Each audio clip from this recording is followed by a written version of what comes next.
Hi everyone, Namaskar. Myself Pawan Kumar with Understanding Mathematics.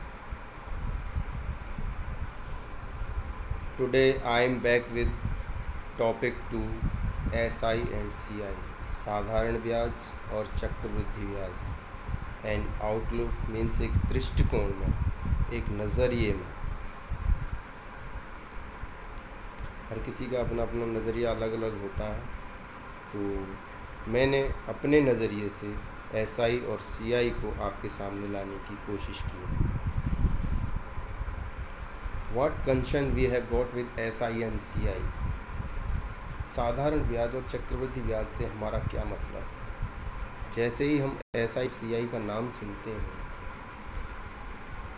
तो यहाँ पर हमने एक टच तलाशने की कोशिश की है कि इसका संबंध किससे है, क्या मतलब, विद व्हाट इट रिलेट्स, इसका संबंध किससे है, हाउ इट अफेक्ट्स अस, ये हमें कैसे प्रभावित करता है, व्हाट आर इट्स कॉन्स्टिट्यूएंट्स, किससे बना है ये। इन सारी सवालों का उत्तर जानने के लिए आइए हम आगे बढ़ते हैं।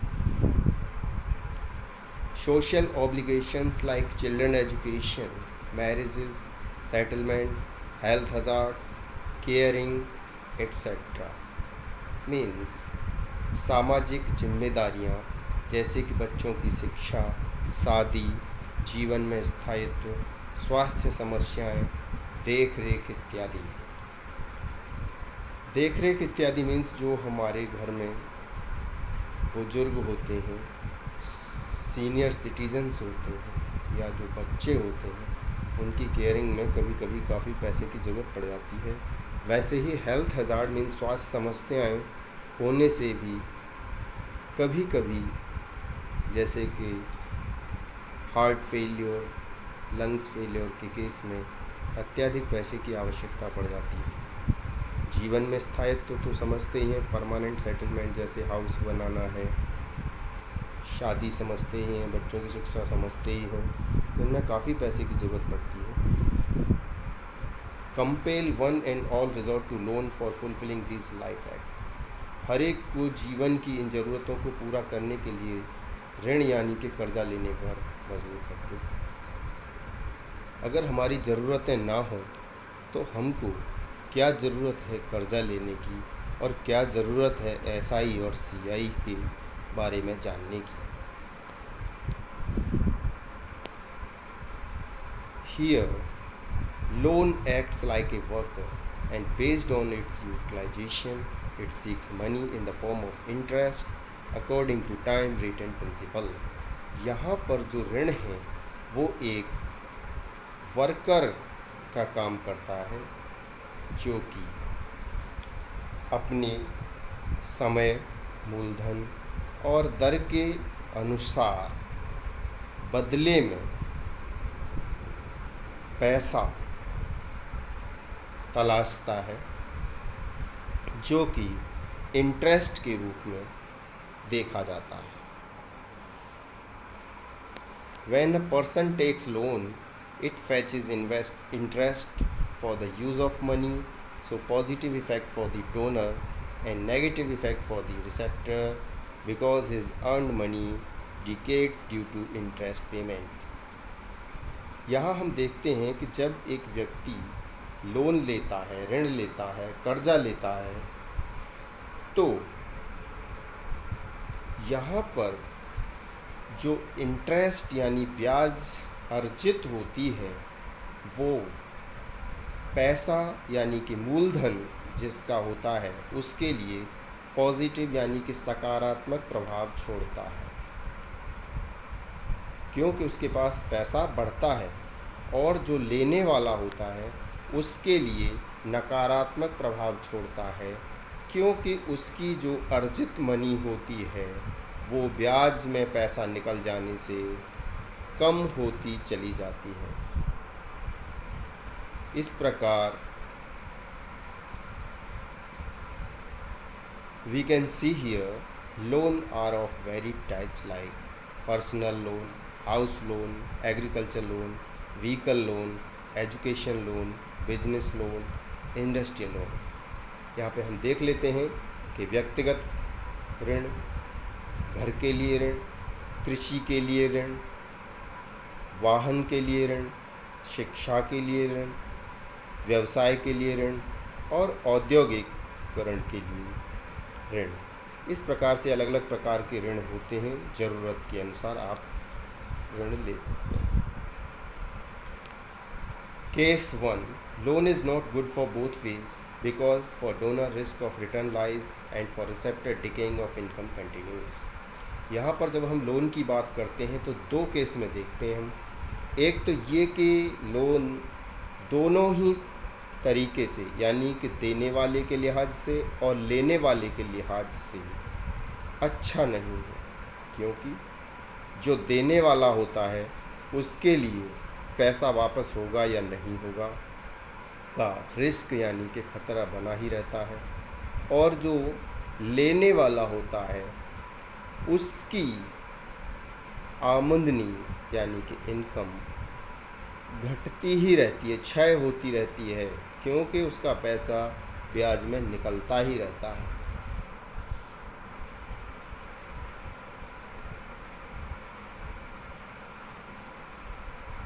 दूसरा, हम ये भी देखते हैं कि लोन से रिलेटेड ये शब्द अक्सर ही सुने जाते हैं, जैसे कि NPA, नॉन परफॉर्मिंग असेट्स,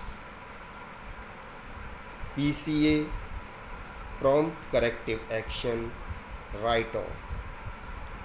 जैसा कि मैंने कहा है कि लोन एक वर्कर के बतौर काम करता है, तो एक स्थिति ऐसी पैदा हो जाए जिसमें कि वर्कर काम तो कर रहा है लेकिन उसको उसकी मजदूरी ना मिले, तो क्या होगा? वो परेशान होकर काम करना छोड़ देगा। वैसा ही लोन के केस में होता है।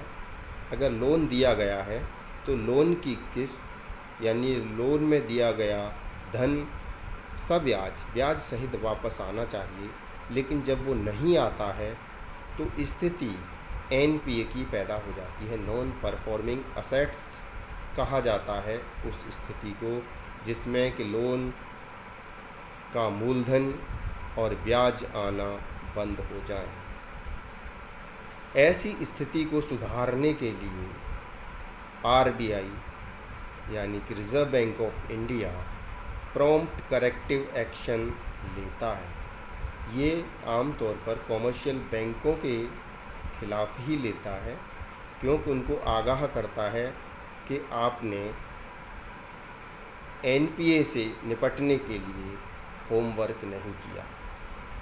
तो कुछ समयावधि देता है, उस समयावधि में अगर समस्या निपट जाती है तो ठीक है, अन्यथा वो आगे और एक्शन लेते हैं। और राइट ऑफ एक ऐसी कंडीशन है जिसमें कि जो NPA है वो बढ़ता ही चला जाता है और ऋण वापस मिलने के चांसेस घटते ही चले जाते हैं।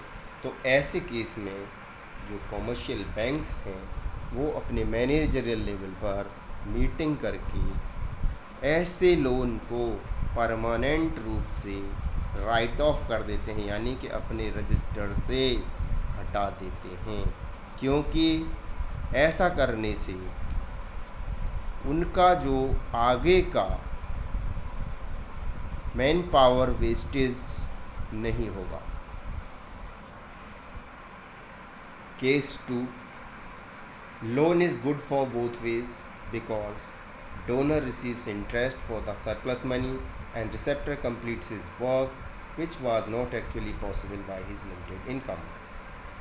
लोन के केस में दूसरा केस ये बनता है कि ये दोनों ही तरफ से, देने वाले के लिए और लेने वाले के लिए अच्छा होता है, क्योंकि जो देने वाला होता है उसे ब्याज के रूप में अतिरिक्त पैसा मिल जाता है।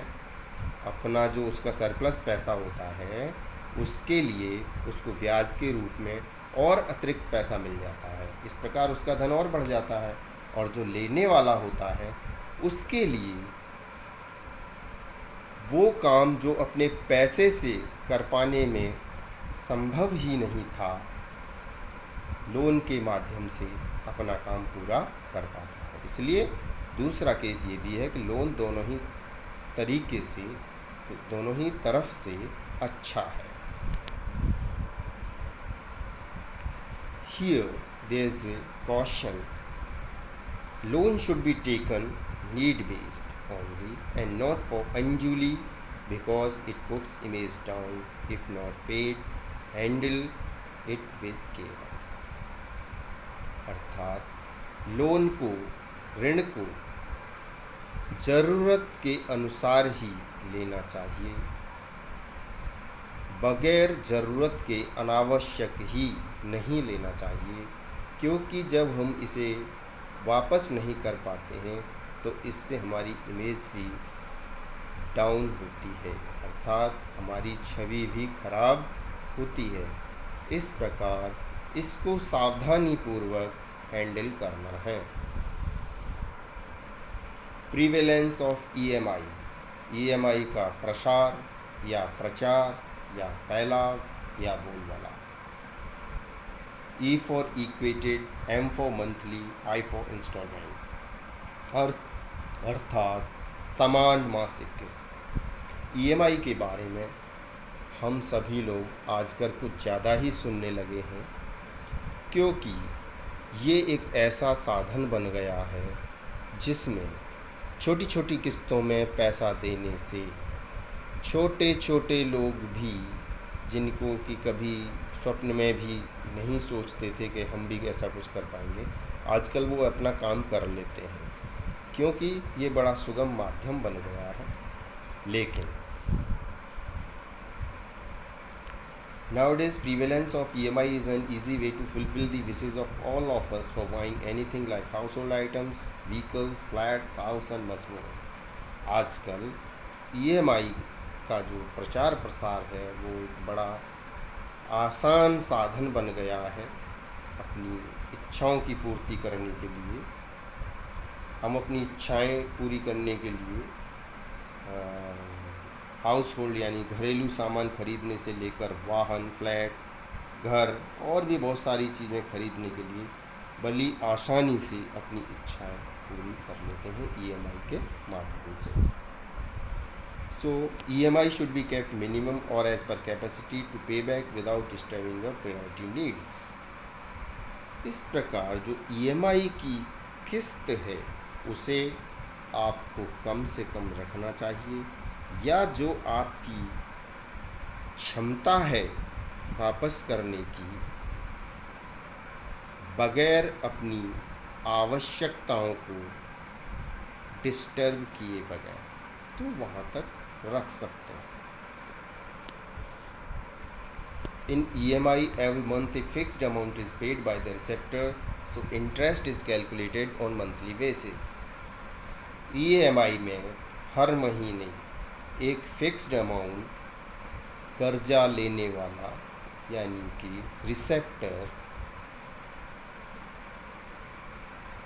देता है, और EMI में जो ब्याज है वो मासिक तौर पर कैलकुलेट की जाती है।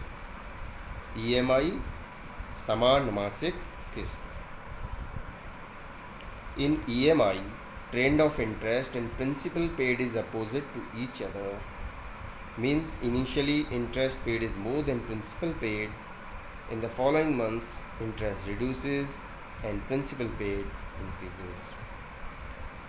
EMI में हम देखते हैं कि जो इंटरेस्ट का ट्रेंड है और प्रिंसिपल का ट्रेंड है वो एक दूसरे के अपोजिट है, यानी कि विरोधी है। अर्थात शुरू में ब्याज ज़्यादा देना पड़ता है और मूलधन कम ही कटता है। आगे के महीनों में इंटरेस्ट घटता जाता है और मूलधन बढ़ता चला जाता है, यानी कि जैसे जैसे आपकी किस्तें बढ़ती चली जाती हैं आगे के महीनों में, तो आपकी ब्याज घटती चली जाती है और आपका जो मूलधन है वो बढ़ता चला जाता है, यानी कि आपका लोन घटता चला जाता है। Who are loan offering bodies, कर्जा देने वाली कौन है bodies? These are authorised and unauthorised bodies. ये आधिकारिक और गैर आधिकारिक बॉडीज होती हैं। Authorized bodies are all commercial banks and non-banking financial companies like Muthoot Finance Company Limited, Indiabulls and many others. Authorized bodies की अगर हम बात करें तो ये सभी हमारे कॉमर्शियल बैंक होते हैं और गैर बैंकिंग आर्थिक कंपनी जैसे मुथूट फाइनेंस कंपनी है, इंडिया बुल्स है और भी कई सारे हैं, ये होते हैं। Unauthorized means local bodies like sahukars in the villages. Here interest charge is on monthly basis, so high rate like 24% or 36% per annum is charged. Unauthorized bodies का मतलब है जैसे कि ग्रामीण क्षेत्र में साहूकार होते हैं तो वहाँ पर वो लोग ब्याज मासिक तौर पर लेते हैं और यहाँ पर ब्याज 24% यानी कि 2 रुपये सैकड़ा प्रति माह या 36% यानी कि 3 रुपये सैकड़ा प्रति माह के हिसाब से ये लोग चार्ज करते हैं, जो कि काफ़ी ज़्यादा होता है। What are the tools of SI and CI? SI यानी कि साधारण ब्याज सिंपल इंटरेस्ट एंड सीआई यानी कि कंपाउंड इंटरेस्ट की क्या टूल हैं, क्या तरीके हैं, क्या चीज़ें हैं जिनसे कि ये बनता है। As bodies made of 5 things like earth, water, fire, sky and air, जिस प्रकार हम देखते हैं कि हमारा शरीर 5 चीज़ों से बना है, धरती, पानी, आग, आकाश और वायु। सो SI and CI is dependent on PARTI। उसी प्रकार से साधारण ब्याज यानी सिंपल इंटरेस्ट और कंपाउंड इंटरेस्ट भी इन 5 चीज़ों पर आधारित है। PARTI। P फॉर प्रिंसिपल यानी कि मूलधन, A फॉर अमाउंट यानी कि मिश्रधन, R for rate of interest यानी कि ब्याज की दर, T फॉर टाइम यानी कि समय, I फॉर इंटरेस्ट यानी कि SI और CI यानी कि ब्याज, साधारण ब्याज या चक्रवृद्धि ब्याज। प्रिंसिपल मीन्स ओरिजिनल सम और amount available for the receptor और amount source to earn interest. Principal is 100%। Principal का मतलब है मूलधन या लेने वाले के लिए उपलब्ध धन या ब्याज कमाने के लिए उपलब्ध धन। Amount means principal and interest. Amount is 100% plus X%। Amount यानी कि मिश्र धन मूलधन और ब्याज को मिलाकर बनता है और हम देखते हैं कि जो मिश्रधन होता है वो 100% यानी कि प्रिंसिपल प्लस इंटरेस्ट जो कि हमको मालूम नहीं होती है, कैलकुलेशन के बाद ही पता चलती है, इसीलिए हमने X% का इस्तेमाल किया है, वो होता है। So amount is 100% plus X%। Rate of interest per annum, half yearly, quarterly, monthly, daily, hourly. ब्याज की दर वार्षिक यानी कि सालाना, हाफ ईयरली मीन्स छमाही, क्वार्टरली मीन्स तिमाही, मंथली मीन्स मासिक, डेली मीन्स प्रतिदिन, हर दिन, आवरली घंटे के हिसाब से। हम देखते हैं कि अधिकतर per annum means yearly basis पर यानी सालाना की दर से ही ब्याज चार्ज की जाती है, लेकिन कई जगह हाफ ईयरली के हिसाब से भी ये बदलती है, कई जगह तिमाही के हिसाब से भी बदलती है। तिमाही के हिसाब से खासकर जो प्रोविडेंट फंड हैं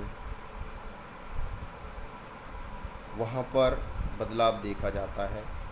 डेली डेली की अगर हम बात करें तो जो हमारा सेविंग्स बैंक अकाउंट होता है उस पर बैंक डेली बेसिस पर ब्याज देते हैं कैलकुलेट करके।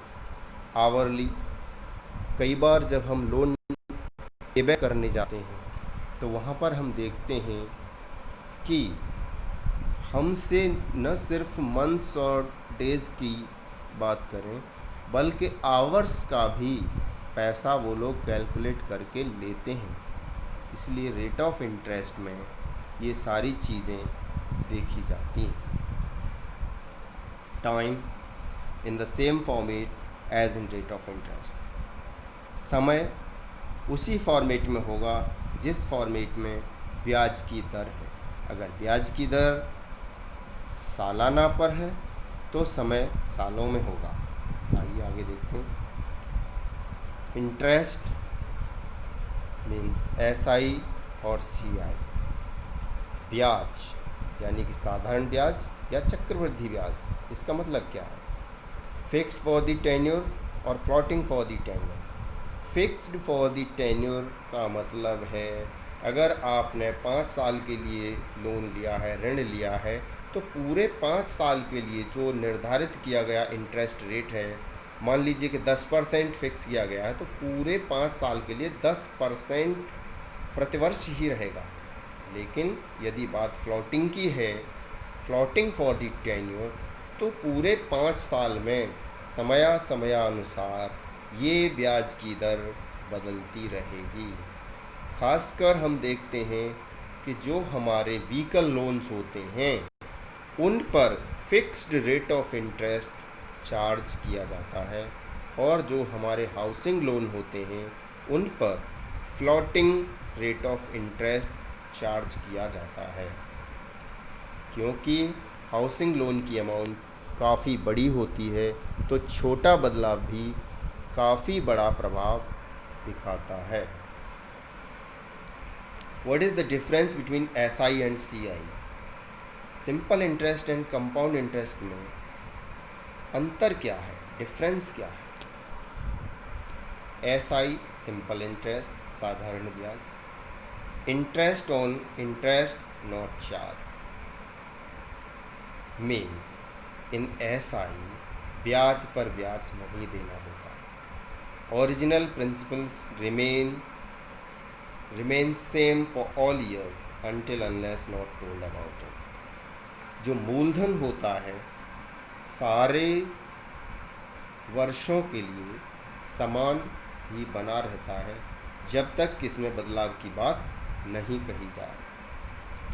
तो हम देखते हैं कि साधारण ब्याज में जो इम्पोर्टेंट बातें हैं वो ये हैं कि यहाँ पर ब्याज नहीं देना पड़ता और जो मूलधन है वो बना रहता है एक ही जब तक कि उसमें बदलाव की बात ना कही जाए। Compound interest CI, interest on interest is charged, principal plus interest at year end becomes principal for next year means principal keeps on changing. CI in the case of CI यानी कि चक्रवृद्धि ब्याज के केस में ब्याज पर ब्याज charge किया जाता है और यहाँ पर प्रिंसिपल और ब्याज मिला के साल के आखिर में जो धन बनता है वो अगले साल के लिए मूलधन बन जाता है। यानी कि पहले साल के अंत में बना मिश्र धन दूसरे साल के लिए मूलधन बन जाएगा, दूसरे साल के अंत में बना मिश्र धन तीसरे साल के लिए मूलधन बन जाएगा। इस प्रकार हम देखते हैं कि चक्रवृद्धि ब्याज में प्रिंसिपल यानी कि मूलधन बदलता ही रहता है। चक्रवृद्धि ब्याज पर ब्याज देना होता है। पहले साल के आखिर में बना मिश्र धन दूसरे साल के लिए मूलधन बन जाता है।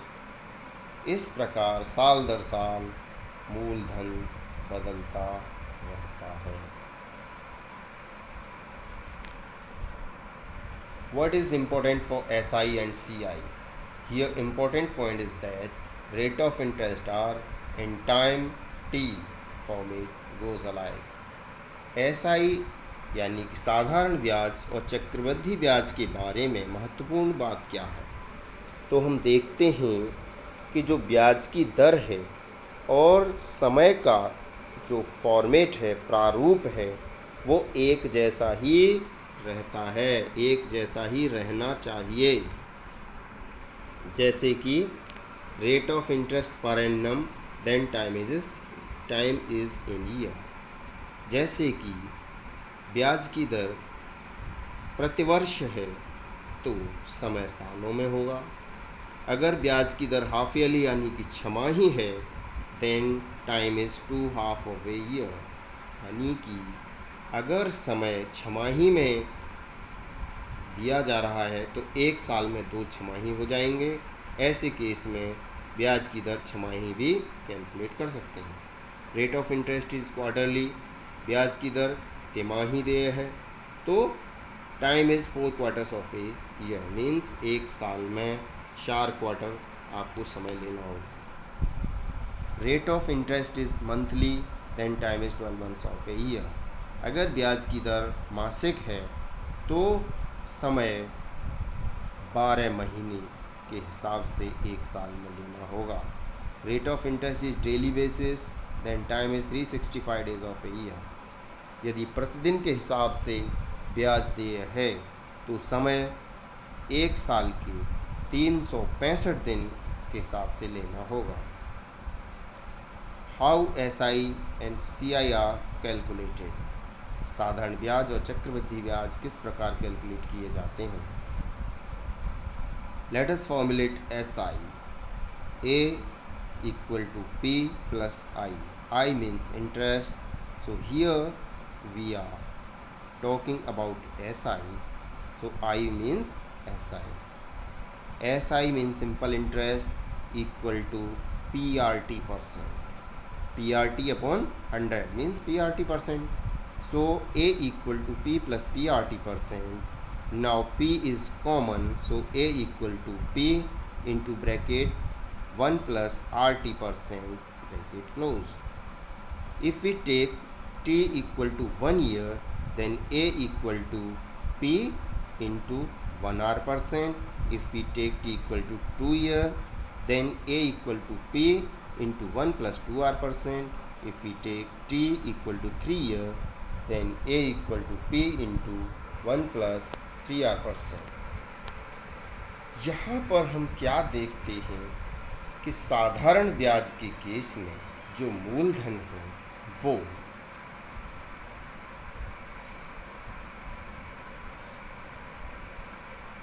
और ब्याज मिलाकर मिश्र धन बनता है।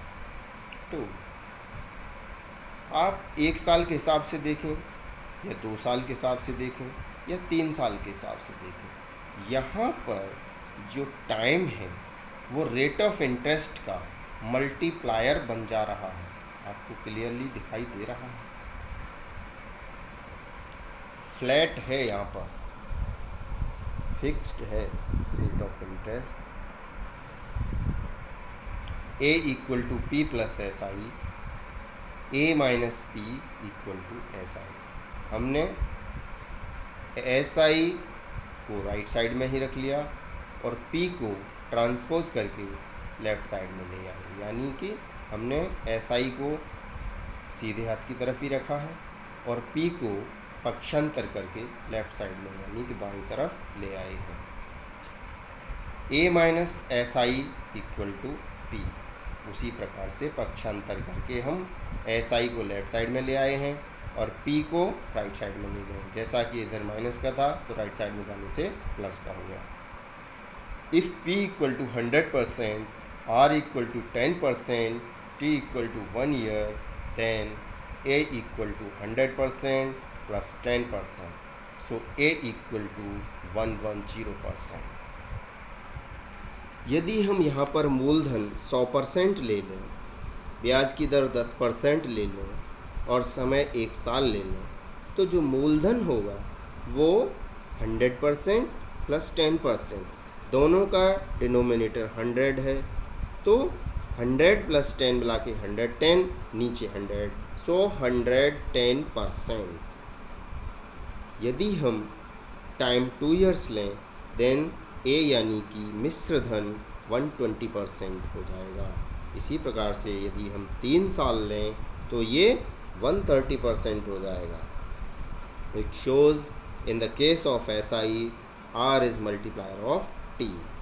इससे पता चलता है कि साधारण ब्याज के केस में जो रेट ऑफ इंटरेस्ट है वो क्या है, समय का मल्टीप्लायर है, गुणनखंड है। Let us formulate CI like SI for CI also, A equal to P plus PRT%, यानी कि मिश्रधन बराबर मूलधन प्लस ब्याज। ब्याज कौन सी, चक्रवृद्धि ब्याज।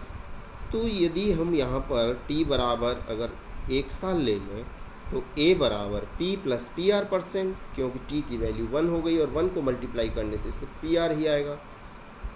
तो हमने A1 इसको इसलिए लिखा है कि फर्स्ट ईयर के एंड में जो मिश्रधन आ रहा है, अमाउंट आ रही है, उसको A1 नाम दिया है, वो हमारा बराबर हो जाएगा P, क्योंकि कॉमन है उसको हमने बाहर निकाल लिया है, तो P इंटू 1 प्लस R%। इस प्रकार से हम देखेंगे कि in the case of compound interest amount at the year end becomes principal for the next year, यानी कि यहाँ हम देखते हैं कि पहले साल के आखिर में जो मिश्रधन बनता है वो दूसरे साल के लिए मूलधन बन जाता है, और यही प्रक्रिया रिपीट होती रहती है।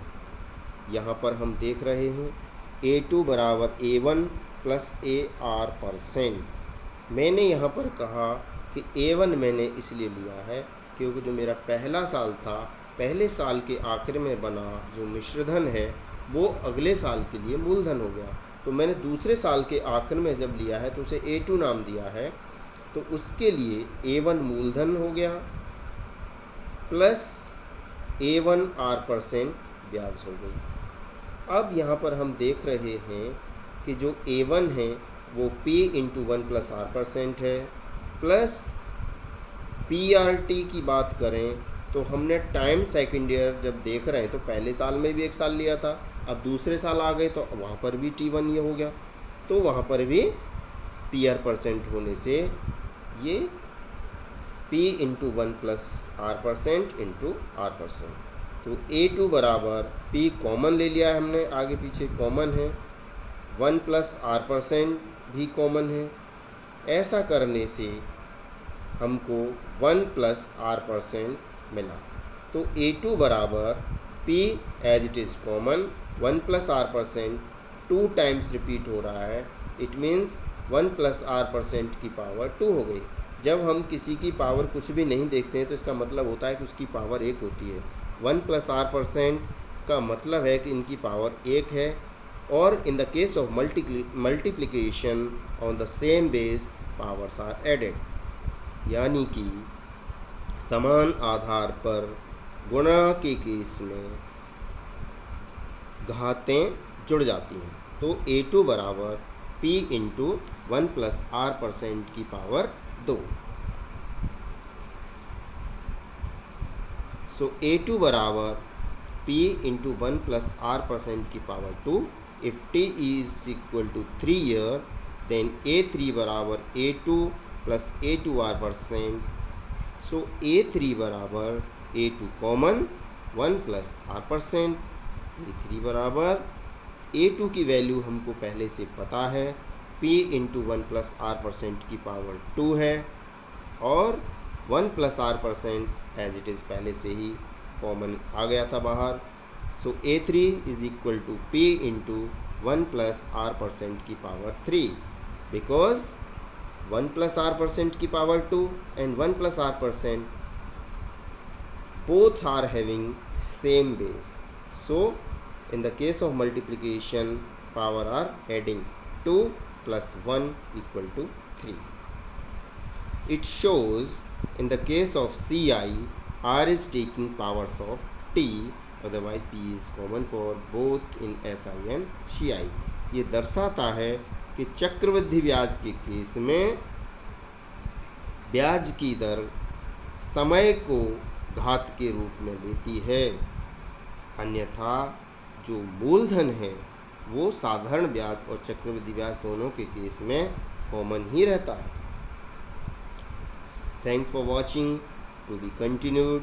In the continuation ahead, we will see questions and solutions in conventional and competition way. देखने के लिए धन्यवाद. जारी रहेगा. आने वाले कंटिन्यूएशन में हम प्रश्न और हल के साथ दोनों तरीक़ों से, कन्वेंशनल यानी कि जो हमारा पारंपरिक तरीका है वो, और कंपटीशन यानी प्रतियोगितात्मक तरीके से हल देखेंगे.